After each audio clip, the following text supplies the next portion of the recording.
जय हिंद दोस्तों, कैसे हो आप सभी का स्वागत है हमारे चैनल पर। आज हम बात करेंगे डीएड स्पेशल एजुकेशन में जो सेकेंड ईयर का बच्चे हैं उनका मतलब आज 25 जून का पहला पेपर जो पेपर नंबर 7 था, education in the emerging Indian society and school administration. तो इसका पेपर हो चुका है। तो इस पेपर का मतलब सोल्यूशन क्या है इसको हम हल करके बताएंगे और साथ ही बताएंगे हमारे मॉडल पेपर से कितना पेपर मतलब फंसा है, इस पर हम भी बात करेंगे। क्योंकि मैं जो बताता हूँ कि 80% एक्यूरेसी वाला मॉडल पेपर देता हूँ, इसकी बात करते हैं। सबसे पहले हम चलिए हल करते हैं। तो पार्ट 1 जो आपका ये पेपर आपका 27 नंबर का होता है, जो कि मैंने पहले भी बताया था। तो वैकल्पिक प्रश्न क्या है, सरकारी विद्यालयों में पढ़ना शिक्षा का एक उदाहरण, अनौपचारिक, गैर औपचारिक, औपचारिक, उपयुक्त सभी।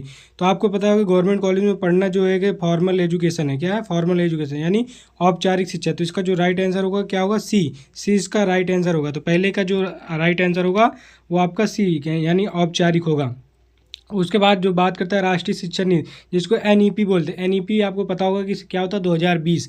कितना? एनईपी 2020 में लगता है। तो आपका जो राइट आंसर होगा घ नंबर एनईपी यानी 2020। तो ये दोनों जो है ये आपको मैंने बताए थे कि इससे रिलेटेड पूछा जाएगा और पूछा भी गया है।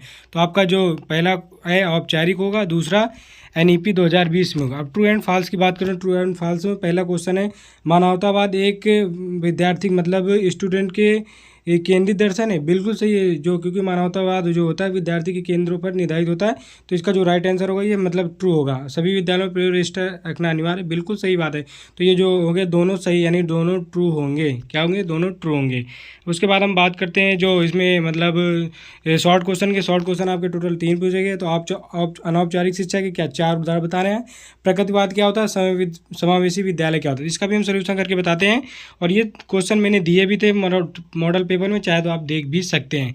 उसके बाद आपका जो प्रत्येक 3 प्रश्नों के उत्तर दीजिए। तो आपका लघु उत्तरी में विशेष विद्यालय के कार्य बताइए, निर्देशात्मक सिद्धांतों पर संक्षिप्त टिप्पणी दीजिए, आदर्शवाद के उद्देश्य एवं लक्ष्य बताइए, अनौपचारिक शिक्षा के क्या क्या लाभ है उसको बताना है, सतत एवं व्यापक मूल्यांकन क्या होता है इसके बारे में भी बताना है। और उसके लॉन्ग क्वेश्चन 2 आते हैं जिसमें आपको एक करना होता है, वो भी 8 नंबर का। भारत सरकार द्वारा शिक्षा को बढ़ावा देने के लिए बनाए गए कानूनी प्रावधान।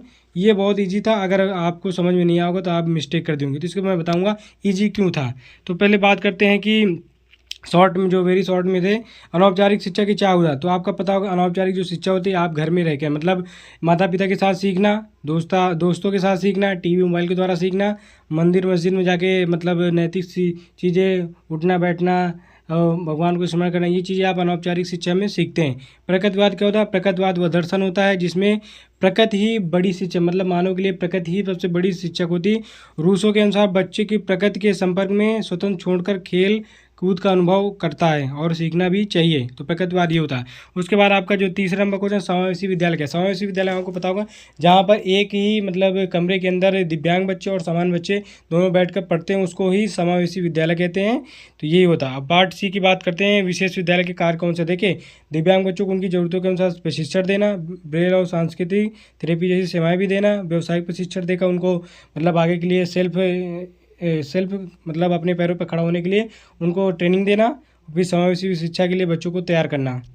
उसके बाद आपका जो सेकंड क्वेश्चन है, निर्देशात्मक सिद्धांतों पर एक टिप्पणी दे दिए। तो भारतीय संविधान के भाग 4 के में दिए गए निर्देशात्मक सिद्धांत राज्य को शिक्षा के लिए मार्गदर्शन देते हैं। अनुच्छेद 45 में 14 वर्ष तक के बच्चों के लिए मतलब 14 ईयर्स के बच्चों के लिए मुफ्त शिक्षा देने का कार्य सरकार करती है। तो ये आपका निर्देशात्मक सिद्धांत होता है और आपको जो इजी लगता है वो लिख सकते हैं। अनौपचारिक शिक्षा जो बताया जो जीवन भर चलती रहती है, इसकी कोई मतलब एज लिमिट नहीं होती है। ये व्यवहारिक ज्ञान को मतलब बढ़ाती है और देखती है, शिष्टाचार जैसे देती है। ये मतलब बिल्कुल फ्री होती है क्योंकि आप दोस्तों के साथ बैठे हो तो इसके लिए कोई पैसा थोड़ी दे रहे हो आप।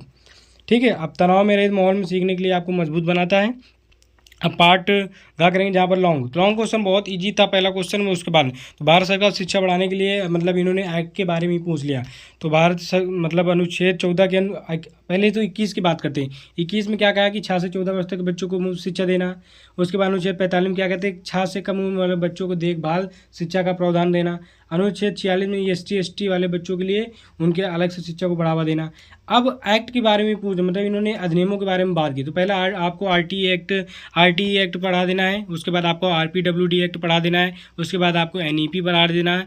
फिर आपको समग्र शिक्षा जिसको RMSA बोलते हैं, ठीक है, क्योंकि ये CWSN वाले बच्चों के लिए होते हैं। ये आपके टोटल 5 प्रकार की एक्ट थे, इनको बारे में अगर आप लिख दिया होगा तो बहुत ज़्यादा ही थे। और साथ ही आपको बताइए मॉडल पेपर से कितनी हेल्प मिली, क्योंकि मैंने मॉडल पेपर बता दिया आपको 80% एक्यूरेसी। तो इसमें तो मेरे हिसाब से 90 मतलब 90% नंबर तो उसी से आ गए। तो बाकी क्वेश्चन अपने अपडेट करना और साथ ही बताइए आपका स्कोरिंग मार्क क्या आ रहा है।